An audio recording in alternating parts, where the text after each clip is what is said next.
You look around your life after 60 and notice something that surprises other people more than it surprises you. You are not lonely the way you were told you would be.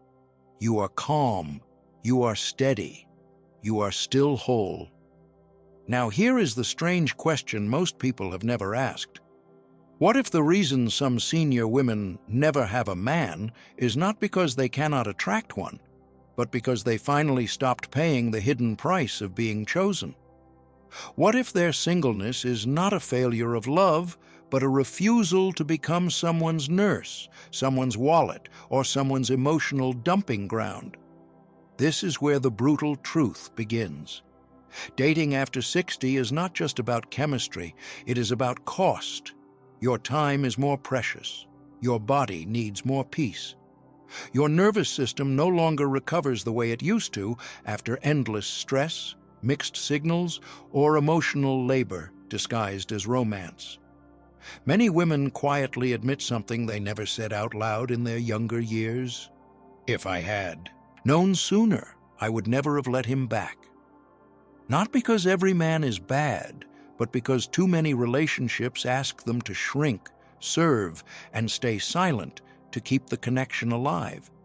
And if you have ever wondered, is something wrong with me because I do not want this anymore? Let me make it clear right now. You are not too picky. You are not too old. You are not difficult. You are awake. You are experienced. You know what love feels like when it is real, and you know what it feels like when it is a slow drain. Carl Jung would explain this shift in a simple way. When fear of loneliness leads, the persona takes the wheel. The persona is the part of us that performs to be accepted, the version that smiles through discomfort, over-explains needs, and tolerates crumbs so we can say, "At least I am not alone." But when truth leads, the self begins to guide. The self does not beg for approval. The self does not barter peace for attention. The self chooses what is healthy, even if it means being misunderstood. So before we go into the 5 reasons, take a moment and write one new standard for your life, not as a slogan, but as a vow your body can feel. Write this sentence exactly, then read it slowly. I will not trade peace for proof. Proof that you are lovable. Proof that you are still desired. Proof that you still matter. Peace is not what you earn after love. Peace is what healthy love must protect. And now we begin, because reason 1 sounds harmless, but it is the doorway that makes you shrink.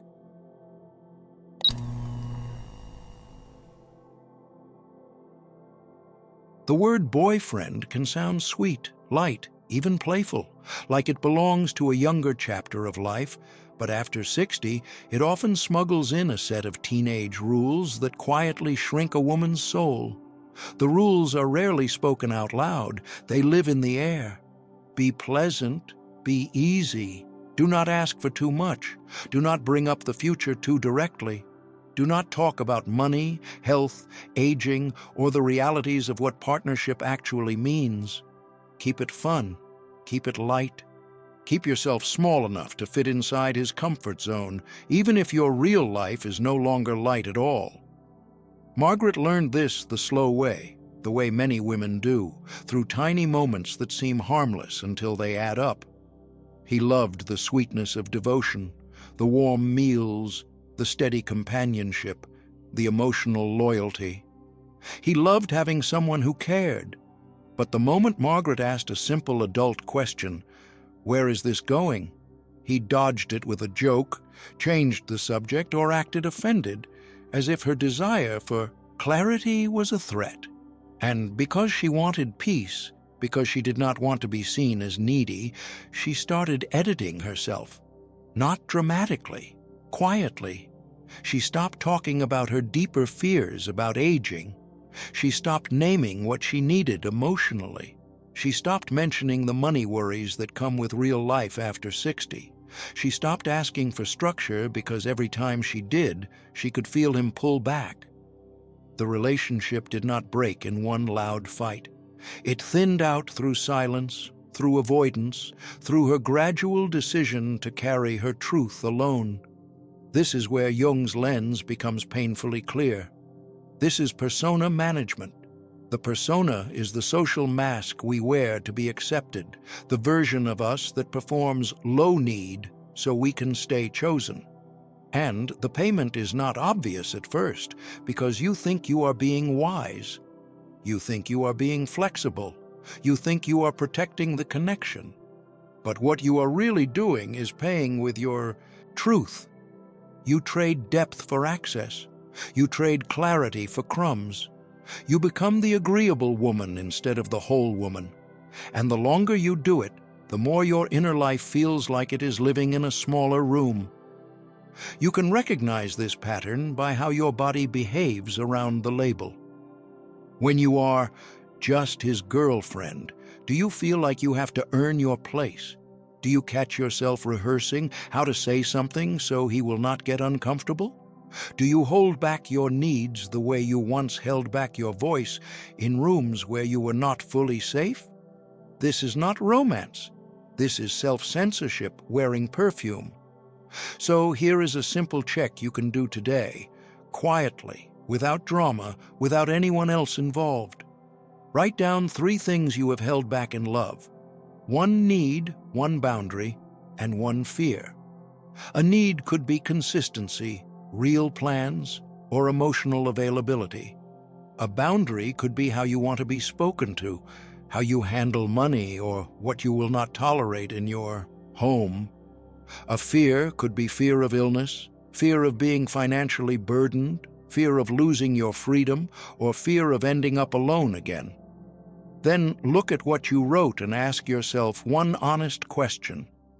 If I must hide parts of me to be loved, is this love or is this survival? Because the brutal truth is this: a grown woman does not need a label that keeps her quiet. She needs a bond that can hold her whole life. And once you learn to shrink, the next cost hits your body and nervous system.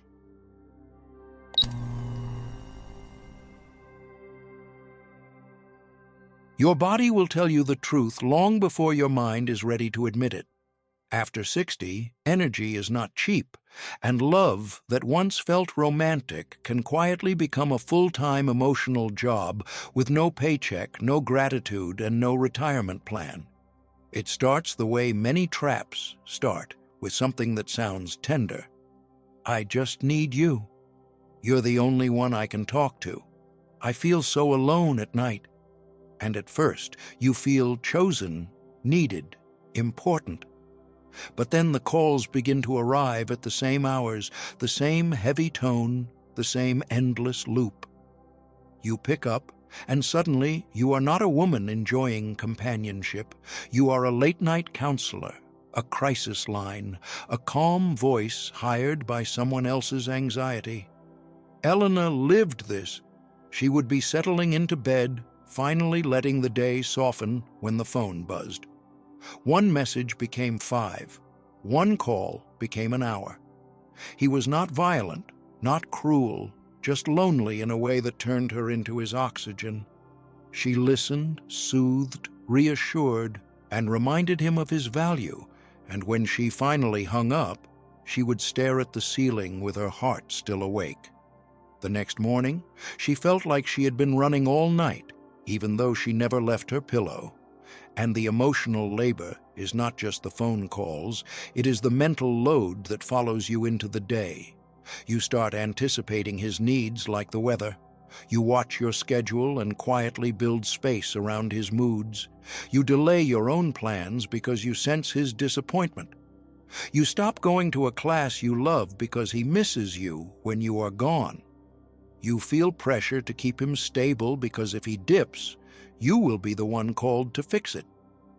This is when love turns into caretaking, and caretaking becomes identity. Jung would say, guilt is the fuel that keeps this machine running. Guilt feeds a complex unconscious pattern that whispers, if you do not carry him, you are not loving.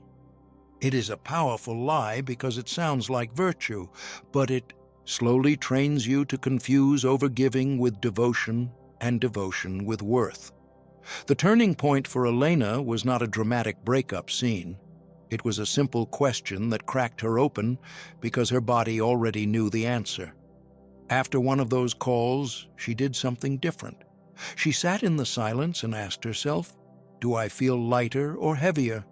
Not, "Was he grateful?" Not, "Did I say the right thing?" Not, "Will he be upset if I stop?" Just the truth in her chest. Lighter or heavier? And she realized she felt heavier almost every time. Not because she hated him, but because her nervous system was carrying a weight that was never meant to be permanent. If you want a practical way to see this pattern clearly, do a 2-minute audit after any contact. Ask, "Do I feel lighter or heavier?" If the answer is heavier 3 times in a row, reduce contact by 50% for 7 days and let your body recover. That can look simple. Fewer late-night calls, shorter conversations, more space between replies, a gentle boundary like, "I'm turning in early tonight," or "I can talk tomorrow." You are not punishing anyone. You are collecting evidence. You are letting your nervous system speak without being overruled by guilt. Because this is the brutal truth that many women discover too late. A relationship that requires you to constantly regulate someone else will slowly drain the joy from your own life. It will steal your mornings, flatten your mood, and dull your curiosity until you start living smaller just to keep someone else steady. And the most painful part is not the tiredness. The most painful part is the moment you realize you have been so busy holding someone else together that you have stopped growing into who you are meant to become. But exhaustion is not the deepest pain. The deepest pain is when love stops your becoming.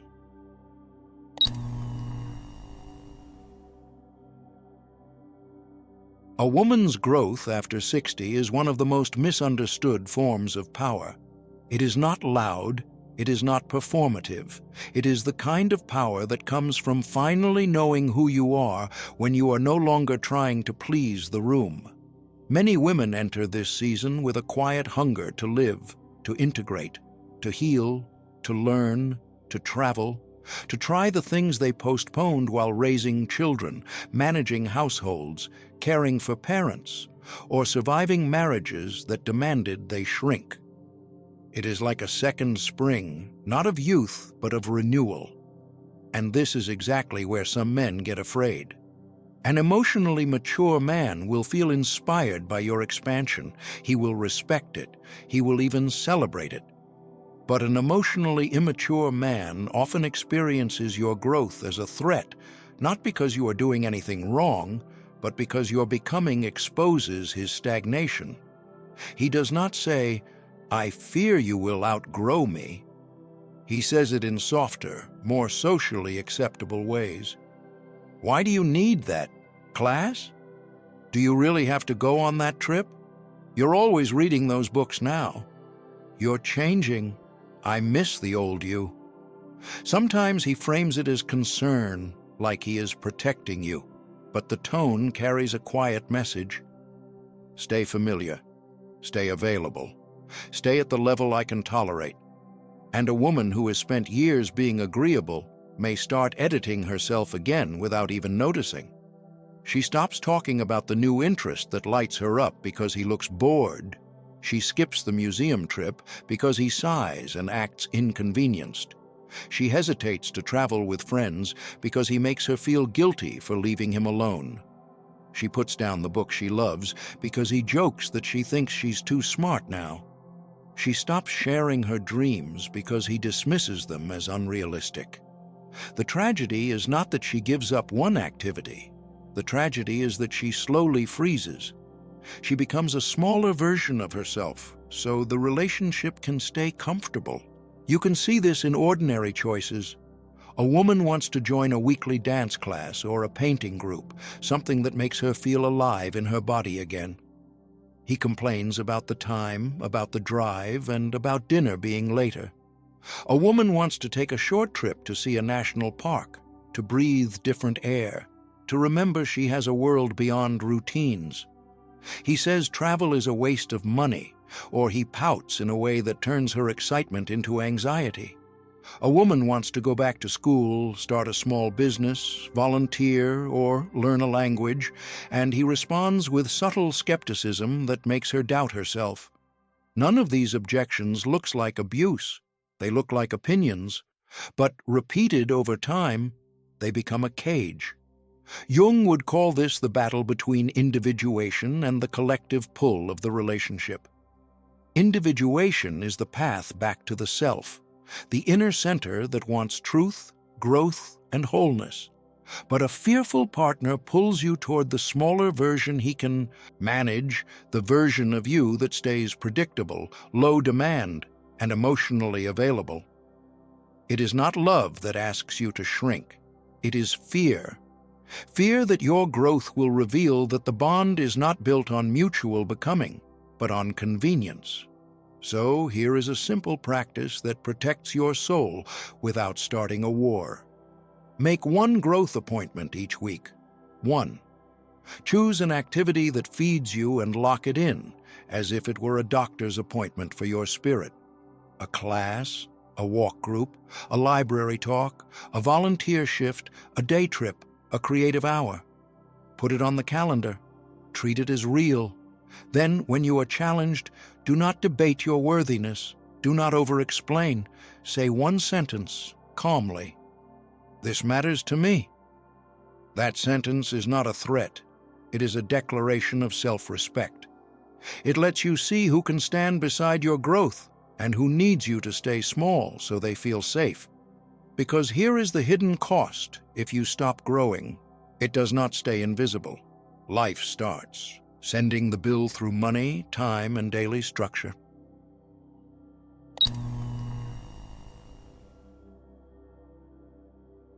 It usually starts with something so small you can almost call it kindness. A few extra groceries in the cart because he forgot, a little money here and there because you do not want to seem cold, a spare key because it feels practical. A weekend routine moved around because he prefers to sleep in, watch his shows, or keep the lights on late. At first, it looks like companionship. It looks like two lives blending. But slowly, almost quietly, the hidden cost begins to drain your life. After 60, you have a rhythm that keeps you well. You wake at a certain time, you take your walks. You eat in a way that supports your body. You like your home a certain way, not because you are controlling, but because your nervous system needs steadiness. Then a man enters, and the bending begins. You stay up later than your body wants because you want company at night. You skip your morning routine because he is still sleeping and you do not want to disturb him. You rearrange your calendar to match his mood. You cancel a class because he feels neglected. You give away small pieces of your structure and you tell yourself it is normal. The financial part often follows the same quiet slope. A birthday gift becomes a pattern of paying more than you planned. You cover dinner because it's no big deal. He borrows money once, then twice. He hints that things are tight, and you feel your heart soften because you know what it is like to struggle. You start paying for convenience, his gas, his prescriptions, and a repair that cannot wait. Some men are not malicious. They are simply comfortable letting a woman carry the burden. And comfort can be more dangerous than cruelty because it feels so normal that you do not notice you are being slowly enlisted. Then comes the bigger risk, the one so many women whisper about later with disbelief. The temporary stay that turns into years. He just needed a place for a few months. He had issues with rent. He was between jobs. He was going through a rough patch. You told yourself you were being compassionate, and you were, but compassion without boundaries becomes a slow leak. Months pass. His things spread. Your home stops feeling like yours. You start paying more in utilities. Your groceries disappear faster. Your quiet hours vanish. And when you consider asking him to leave, guilt rises like a leash around your throat. He has nowhere to go. You are all he has. How could you do that to him? This is where Jung's idea of the shadow becomes painfully practical. Shadow math is what happens when you avoid a truth today and pay for it later in fatigue and resentment. You avoid the awkward conversation about money, so the cost multiplies. You avoid asking for clarity, so time gets spent without intention. You avoid setting a rule, so your home becomes an emotional obligation. And the payment is not just financial, it is energetic. It is the feeling of living in a house where you cannot fully exhale. It is the subtle dread when you hear the front door. It is the sense that peace, the thing you worked your whole life to earn, is being used as currency to buy someone else's comfort. If you want to see the situation clearly, make a simple map on paper. 2 columns. On the left, write, I give. On the right, write, I receive. Be honest and specific. I give rides, groceries, time, emotional support, a place to stay, and constant flexibility. I receive companionship, help around the house, consistency, emotional safety, laughter, and shared responsibility. Then look at your list like a grown woman who respects her own life. If the left column is heavy and the right column is thin, do not argue with your feelings. Just notice the imbalance. Now choose one thing you are overgiving and stop it for 7 days. Not forever, just 7 days to protect your emotional budget and gather real information. Maybe you stop paying for dinners. Maybe you stop answering late-night calls. Maybe you should stop rearranging your routine. Maybe you can stop covering his inconvenience. Watch what happens. Watch who respects you when you do less. Watch who becomes irritated when you stop funding the relationship with your peace. Because this is the truth, the hidden cost is never just money or routine. It is the slow trade of your freedom for someone else's comfort. But reason 5 is the deepest. It is not about money or routine. It is about the soul.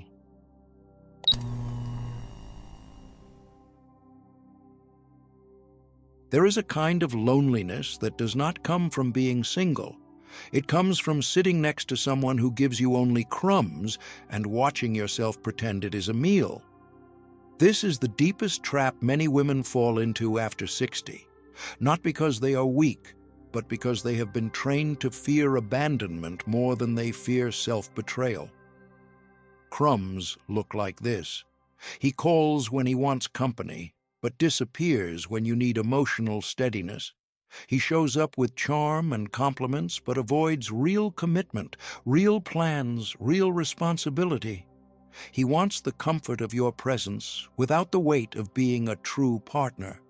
He wants to be cared for, but he does not truly care. And still, you stay, because part of you whispers, "At least I have someone. At least I am not invisible. At least there is a man who texts me good morning sometimes." But the cost of crumbs is not just disappointment. The cost is that your nervous system begins to normalize hunger. You start living in small negotiations. You wait for his messages like a weather report. You rearrange your day around the possibility that he might call. You become grateful for basic decency, a returned call, a small gift, a few hours of attention, because the bar has quietly been lowered by fear. Fear of aging alone, fear of being judged, fear that if you leave, you will never be wanted again. And every time he disappoints you, you tell yourself a story to survive it. He is stressed. He has trauma. He is not good at feelings. You become his interpreter, his therapist, his emotional mother, because that role makes you feel needed, and being needed can masquerade as being loved. This is where Jung would say the shadow is running the contract. The shadow bargain is the deal you make with yourself when you accept less so you do not have to feel abandoned. You accept inconsistency so you do not face the quiet terror of solitude. You accept disrespect, so you do not face the grief of starting over. You accept crumbs, because crumbs are easier than the void.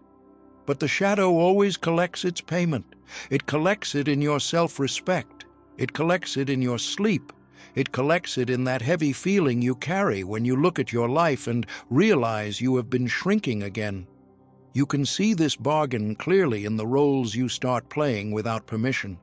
The emotional mother who soothes his moods and excuses his behavior. The bank account that covers small costs and pretends it is generosity, while resentment grows underground. The therapist who listens to his pain for hours, while her own needs stay unspoken. These roles feel familiar, especially if you spent decades taking care of others. But they are not romance. They are unpaid labor wearing the mask of love. So here is a question that cuts through the fog in a way your mind cannot argue with. Write a short answer right now, even if it scares you. If I loved myself the way I want a man to love me, what would I stop tolerating today? Do not write a long essay. Write one clean truth. Maybe it is, I would stop accepting inconsistency. Maybe it is, I would stop being spoken to with disrespect. Maybe it is, I would stop funding his comfort. Maybe it is, I would stop begging for clarity. Then choose one role you will no longer play. Pick one, because one is enough to begin your freedom. No more emotional mother, no more bank account, no more therapist. You do not have to announce it with drama. You prove it with behavior. You stop rescuing. You stop paying. You stop over-listening while your own heart goes hungry. And in the beginning, it will feel uncomfortable because you are breaking a contract that fear wrote. But discomfort is not danger. Discomfort is withdrawal from a pattern. And then comes the moment that feels like a release in your bones. You realize you are not losing love. You are losing the illusion that crumbs were love. You are not rejecting men. You are rejecting the version of yourself that accepted less to avoid being alone. And this is the final release. This is not anti-men. This is pro-you.